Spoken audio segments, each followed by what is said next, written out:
Okay, and welcome to another awesome VDMX tutorial. In this tutorial, we're going to look at Vochela Dubler and how we can use it to trigger various clips in the media bin. When you open Dubler 2, you're going to want to create a new profile.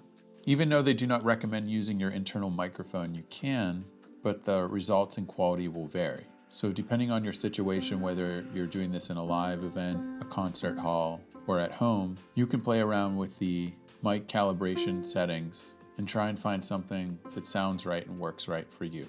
For this tutorial, I'm going to use one of my Rode Wireless Go 2 microphones, and I'm going to play a piano that's in my house. After you've gotten it set up, I'm going to open up Hexler's protocol to show you how much information Dubler 2 is sending out. If I disable the E, U, and Ahs and envelope, whenever I play a note, it'll send a single MIDI command.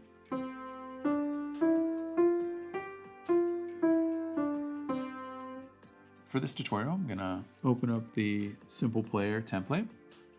Going to click on my media bin and clear the keys that are set.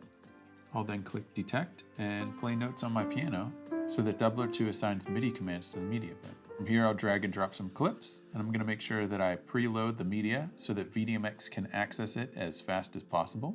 I'll change the size of my grid so it looks better.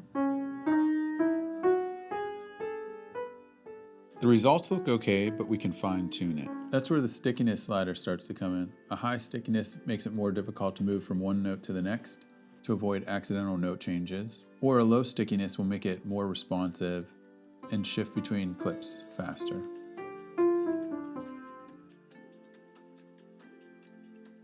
If we want, we can choose a different scale and map the media bin triggers again.